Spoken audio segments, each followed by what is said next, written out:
Greetings for the day, dear students. In the chain of my lectures on amino acids, peptides, proteins and nucleic acids, this is my fourth lecture.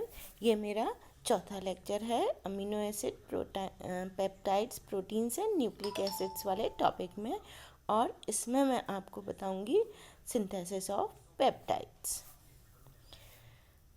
अब हम पढ़ेंगे peptides की synthesis. जैसा कि हम जानते हैं कि अमीनो एसिड्स में कम से कम एक अमीनो ग्रुप होता है, एक कार्बोक्सिलिक ग्रुप होता है। अब क्योंकि ये दोनों ग्रुप आपस में अपोजिट नेचर के होते हैं, विपरीत प्रकृति के होते हैं, एक एसिडिक होता है और दूसरा बेसिक। अतः यदि अमीनो एसिड्स के दो मॉलिक्यूल्स आपस में कंबाइन हों, परस्पर संयुक्त होकर सॉल्ट बनाएं, तो उनके बीच जो बना हुआ बॉन्ड होगा NHC डबल बॉन्ड O, इसको हम पेप्टाइड लिंकेज कहते हैं या पेप्टाइड बॉन्ड कहते हैं, और बने हुए सॉल्ट को एक डाइपेप्टाइड कहते हैं। अब यहाँ पर हम एक डाइपेप्टाइड का बनना देख रहे हैं। यहाँ पर कि दो अमीनो एसिड्स को हम संयुक्त कर रहे हैं, जिसमें से एक अमीनो एसिड का कार्बोक्सिलिक ग्रुप और दूसरे का NH2 ग्रुप आपस में संयुक्त हो रहे हैं और एक डाइपेप्टाइड बन रहा है। इसी प्रकार यदि पेप्टाइड बॉन्ड द्वारा 3 अमीनो एसिड्स के अणु जुड़े हुए हों तो इसको ट्राइपेप्टाइड कहेंगे, 4 अणु जुड़े हों तो टेट्रापेप्टाइड, और बहुत सारे अमीनो एसिड्स के मॉलिक्यूल्स यदि पेप्टाइड बॉन्ड के द्वारा जुड़े हुए हों तो उसको हम क्या कहेंगे, पॉलीपेप्टाइड कहेंगे।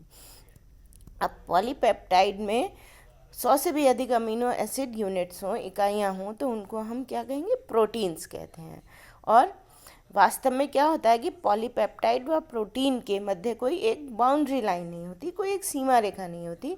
कुछ विशिष्ट पेप्टाइड्स को हम अभी आगे पढ़ेंगे कि कुछ संश्लेषण की विधियां हैं जिनके द्वारा हम उनको बना सकते हैं। फॉर एग्ज़ाम्पल, यदि हम ग्लाइसिल एलेनिन का सिंथेसिस करें तो हम इस प्रकार कर सकते हैं। इसमें फर्स्ट स्टेप में क्या होता है कि हम ग्लाइसिन के अमीनो ग्रुप को बेंजाइल क्लोरोफॉर्मेट के साथ हम इसको प्रोटेक्ट कर देते हैं, इसको हम संरक्षित कर देते हैं। जैसे कि बेंजील क्लोरोफॉर्मेट और ग्लाइसिन की रिएक्शन हो रही है तो क्या हो रहा है, डाइबेंजिक्सिल ग्लाइसिन मिल रही है। सेकेंड स्टेप में जो हमने प्रोटेक्टेड ग्लाइसिन का थायोनिल क्लोराइड के साथ क्रिया करवा के इसे हम एसिड क्लोराइड में परिवर्तित कर देते हैं। जैसे कि हमने देखा यहाँ पर हमको कार्बेंजॉक्सिल ग्लाइसिन क्लोराइड प्राप्त हो रहा है। स्टेप 3 में हम क्या करते हैं कि इस एसिड क्लोराइड को एलेनिन के साथ संघनित किया जाता है। एलेनिन के साथ इसको हम कंडेंस करते हैं तो हमको इस प्रकार से रिएक्शन देखने के लिए मिलती है। स्टेप 4 में क्या करते हैं कि अंत में ग्लाइसिन को रक्षित करने वाले ग्रुप को, जो हमने प्रोटेक्ट किया था ग्लाइसिन को, उसको हम रिड्यूस करके, उसको अपचयित करके दूर कर देते हैं और इस प्रकार से एक डाइपेप्टाइड बन जाता है। जैसा हम इस रिएक्शन में देख रहे हैं, यहाँ पर हमने इसको रिड्यूस करके ग्लाइसिल एलेनाइन या एक डाइपेप्टाइड प्राप्त कर लिया है। यदि डाइपेप्टाइड के स्थान पर ट्राइपेप्टाइड बनाना हो तो स्टेप 4 द्वारा रक्षित समूह को हटाने के स्थान पर इसकी थायोनिल क्लोराइड के साथ क्रिया करवाकर एसिड क्लोराइड में परिवर्तित कर देते हैं और फिर उसे किसी अमीनो एसिड के साथ कंडेंस करते हैं। जितनी इकाइयों वाला पेप्टाइड बनाना हो, जितनी यूनिट्स वाला पेप्टाइड बनाना हो, उतनी ही बार उपरोक्त क्रिया को दोहराते हैं और अंत में यह स्टेप 4 के द्वारा इस जो रक्षित ग्रुप है, जो प्रोटेक्टेड ग्रुप है, उसको हम रिड्यूस करके हटा देते हैं। इस प्रकार से यदि पॉलीपेप्टाइड या प्रोटीन का संश्लेषण काफ़ी परिश्रम का कार्य है, फिर भी कुछ छोटे प्रोटीन्स का संश्लेषण इस विधि के द्वारा किया जा सकता है। अब हम पढ़ेंगे ठोस प्रावस्था peptide synthesis, solid phase peptide synthesis. Polypeptide के सिंथेसिस की उपर्युक्त विधि के द्वारा अल्प मात्रा में उनकी यील्ड होती है। इसके अतिरिक्त इन विधियों द्वारा lower polypeptide up to 10 amino acid residues ही प्राप्त किए जा सकते हैं।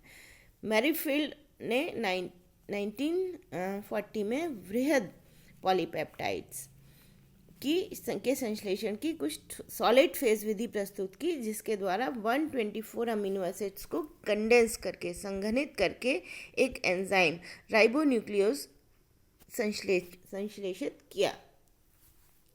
इस विधि में एन प्रोटेक्टेड अमीनो एसिड को एन डाइमिथाइल फॉर्मामाइड या एथिल एसीटेट में घुले पॉलीस्टाइरीन के हेलोमिथाइल डेरिवेटिव के साथ अभिकृत किया जाता है, रिएक्ट किया जाता है।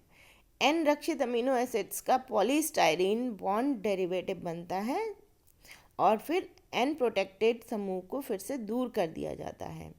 प्राप्त हुए polystyrene bond amino acid derivative को फिर से DCG की उपस्थिति में N protected amino acid E के साथ कंडेंस किया जाता है और पॉलीस्टाइरीन बॉन्ड जो है वो एन प्रोटेक्टेड अमीनो एसिड का डाइपेप्टाइड डेरिवेटिव बनाता है। इसमें फिर एन प्रोटेक्टेड समूह को या ग्रुप को हम दूर कर देते हैं, जिससे पॉलीस्टाइरीन बॉन्ड डाइपेप्टाइड डेरिवेटिव बनता है और इस प्रकार एन प्रोटेक्टेड समूह को दूर करने और पॉलीस्टाइरीन बॉन्ड डाइपेप्टाइड का एन रक्षित अमीनो एसिड के साथ DCC अर्थात डाइसाइक्लोहेक्साइल कार्बोडाइइमाइड उत्प्रेरित कंडेंसेशन के प्रक्रम को तब तक जारी रखते हैं जब तक कि हमको डिजायर्ड या इच्छित लंबाई की पॉलीपेप्टाइड चेन नहीं बन जाती। अंत में पॉलीस्टाइरीन बॉन्ड पॉलीपेप्टाइड में पॉलीस्टाइरीन अंश को एसिटिक एसिड में घुले HBr की क्रिया से दूर कर देते हैं। अतः मैरीफिल्ड संश्लेषण में हुए विभिन्न स्टेप्स का सारांश हम इस प्रकार से देख सकते हैं कि कार्बोबेंजोक्सिल क्लोराइड प्लस अमीनो एसिड को हम रिएक्ट करवाते हैं तो जो हमको प्रोडक्ट मिलता है उसको NaOH के साथ अर्थात इसकी एल्केलाइन हाइड्रोलिसिस करते हैं और एन प्रोटेक्टेड अमीनो एसिड का सॉल्ट या हम कहें कंपाउंड A प्राप्त हो जाता है। अब इसमें क्या करते हैं कि ये जो कंपाउंड A हमको प्राप्त हुआ इसकी रिएक्शन हम किससे करवाते हैं, एन प्रोटेक्टेड अमीनो एसिड के सॉल्ट B के साथ क्रिया कराते हैं DMF की उपस्थिति में, तो हमको कंपाउंड C प्राप्त होता है जो कि एन प्रोटेक्टेड अमीनो एसिड का पॉलीस्टाइरीन डेरिवेटिव है। इसको हम डाइल्यूट HBr के साथ क्रिया कराते हैं एसिटिक एसिड की उपस्थिति में, तो हमको कंपाउंड D मिलता है जो कि क्या है, polystyrene bond amino acid derivative है।